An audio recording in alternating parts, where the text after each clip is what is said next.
Olá, tudo bom, pessoal?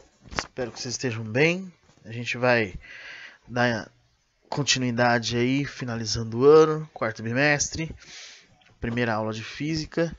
E é nessa aula que a gente vai estudar um pouquinho sobre a física de partículas. Nós vamos entender aí e descobrir que o átomo não é só prótons, nêutrons e elétrons, tá bom? É com a física de partículas que a gente consegue entender e explicar alguns fenômenos que ocorrem aí do ponto de vista da radioatividade, enfim, dentre outros fenômenos aí que a física estuda, tá bom? Então vamos ver da onde começou toda essa brincadeira, né, da física de partículas. Então aqui a gente tem primeiro o que é, né, a física de partículas. Ela vai estudar, como o próprio nome sugere, as partes elementares da matéria. Então, as partículas que compõem a matéria, o que formam as substâncias, as moléculas, um nível bem microscópico mesmo, assim, uma coisa, qual é o fundamental mesmo, a partir de qual partícula eu tenho a formação de todo o universo, tá certo? Então esse é o campo de atuação da física de partículas. Lembrando, né, que o átomo lá, a partir de Rutherford, ele é constituído por núcleo e eletrosfera. Então o primeiro cientista a começar a desvendar que o átomo não é uma esfera compacta, né? Ele tem partículas elementares, foi Rutherford, tá certo? E aí nós temos as partículas subatômicas, os elétrons, prótons, nêutrons, que a gente já conhece muito bem. Fótons, a gente já tem uma ideia, porque a química fala de fótons quando a gente fala das transições eletrônicas, formação de luz, né? Então já dá para ter uma ideia. Aí temos os neutrinos, os muons e muitas outras partículas subatômicas, né? Quanto menor, mais fundamental é, tá bom? Uma linha do tempo bem traçada aqui, bem simples. Esse estudo da física de partículas rudimentar, né, de uma maneira rudimentar, começa lá com o estudo dos raios-x, com William Röntgen. Enfim, ele descobre os raios-x, que hoje a gente chama raio-x, são pequenas partículas, pequenos pacotes de energia, são ondas eletromagnéticas que revelam, por exemplo, a estrutura óssea. Tá?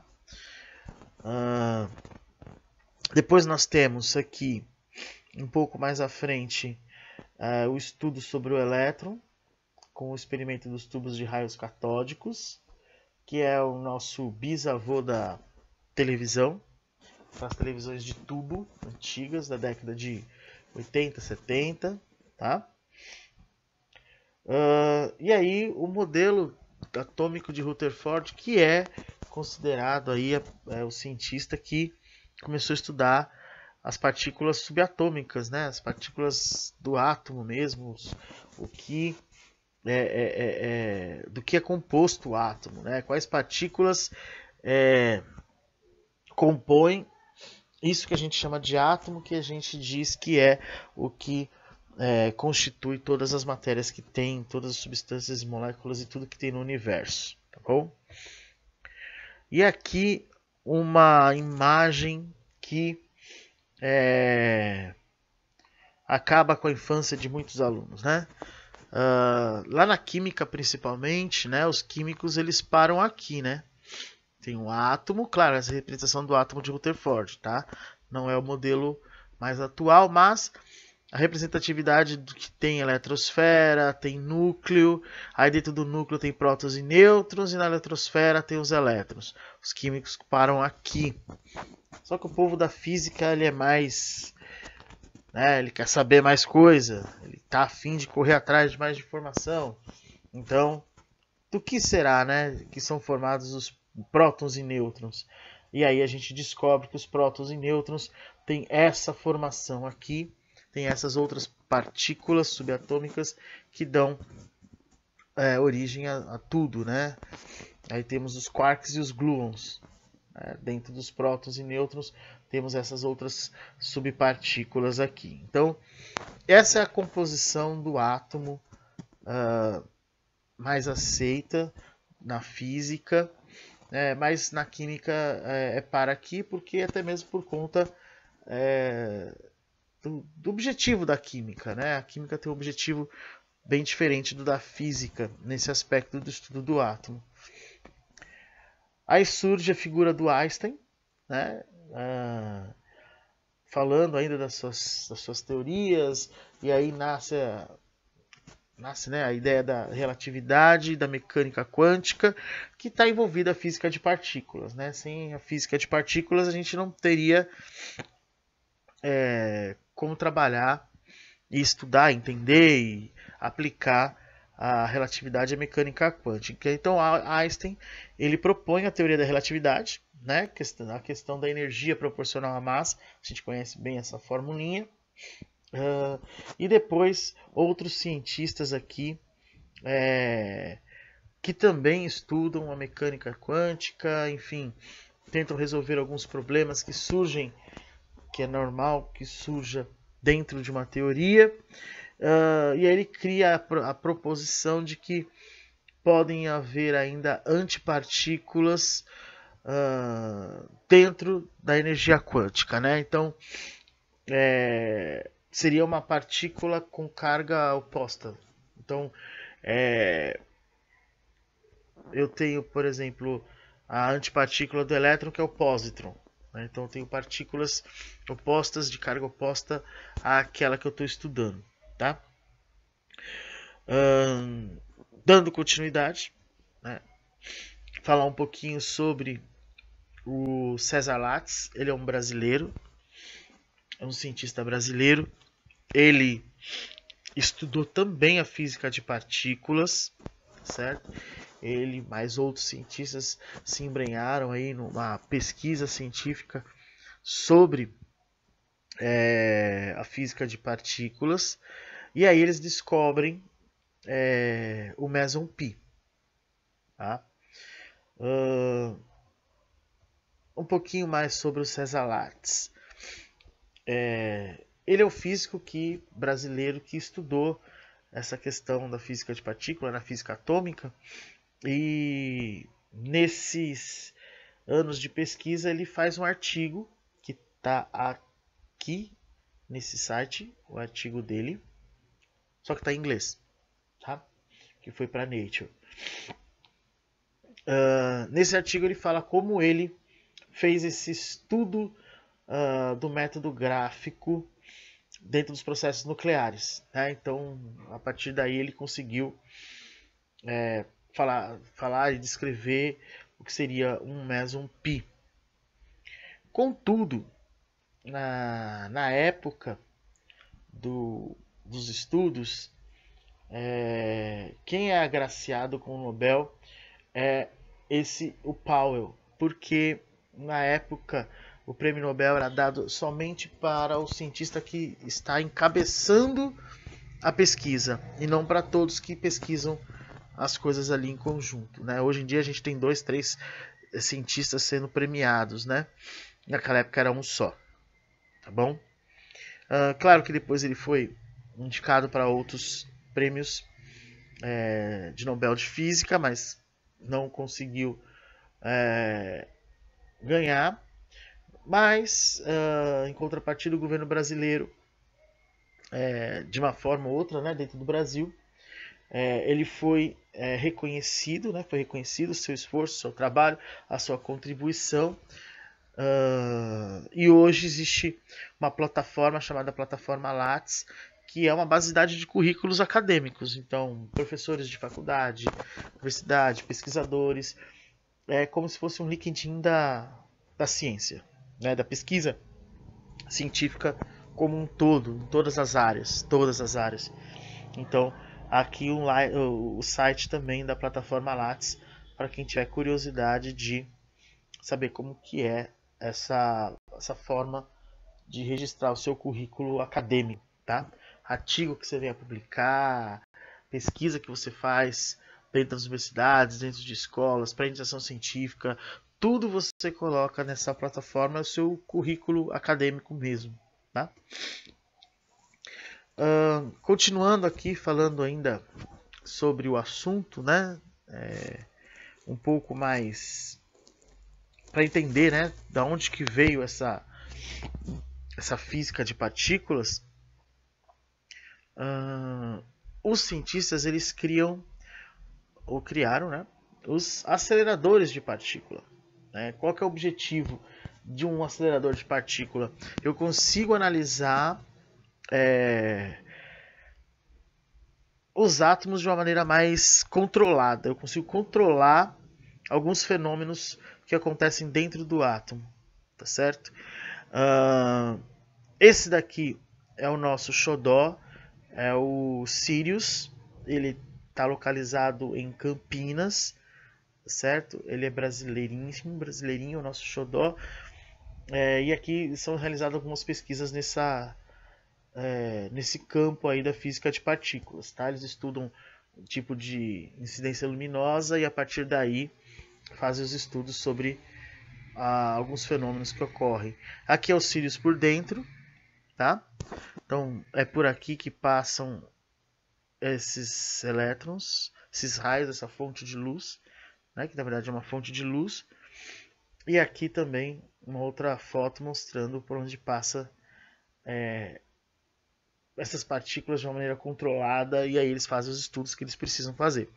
Aqui um link para vocês acessarem o site que fala sobre os Sirius. E lá vocês têm um tour virtual para conhecer melhor um acelerador de partículas. E aí ficou estabelecido dentro da física de partículas um modelo padrão. Então nós temos o seguinte. Nós temos um total de 17 partículas até agora, tá certo? Para cada partícula tem uma antimatéria, sempre tem o oposto, né, como a gente já mencionou lá, que é o que está com carga contrária, né? E aí nós temos duas grandes classes, vamos dizer assim, né? Dois grandes grupos. Nós temos os férmions, que está ligada à matéria propriamente dita, ao peso, à massa. E aí nós temos dentro dos férmions os quarks e os leptons. Dentro dos quarks nós temos essa classificação, tá? Quark up, charm, top, down, strange e bottom, tá? Eles têm características de cor, enfim, eles têm algumas características peculiares. E os leptons, que também são classificados aqui dentro dos estudos da física de partículas. Então nós temos os elétrons, temos os muons, temos os leptons tau, né, e temos também os seus respectivos neutrinos. E aí, na sequência, nós temos um outro grande grupo, que é o dos bósons. Os bósons estão ligados à energia e força. Então nós temos dentro do átomo partículas que estão associadas à massa e partículas que estão associadas à energia. A massa nós temos os férmions e a energia nós temos os bósons. Tá? Aí nós temos os fótons, que é o mais conhecido, mais próximo dos alunos, que fala da questão da luz, emissão, né? Na química fala da emissão de luz quando está uma transição de elétron de uma camada para outra. Esses fótons eles surgem, então na própria química, de uma maneira bem simples, bem mansa mesmo, a gente já dá uma ideia para o aluno de que, opa, peraí, professor, tem alguma coisa a mais dentro do seu átomo. Sim, nós temos os fótons, né? Porque a partir do momento que essa energia é gerada ali dentro, alguma partícula, uma partícula elementar, ela tem ele tem para poder gerar aquela energia. Por isso que separaram bósons e férmions, tá? Depois nós temos os gluons. Elas estão associadas aí à formação de partículas como prótons e nêutrons, tá certo?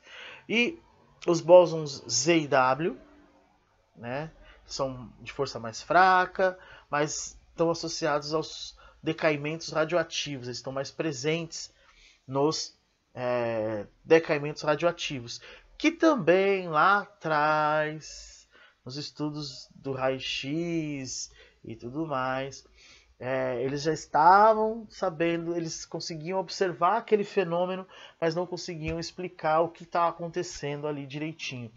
E com a física de partículas agora a gente consegue entender quem são realmente os responsáveis por esses fenômenos que a gente observa aí, né? De raio-x, por exemplo, e decaimentos radioativos.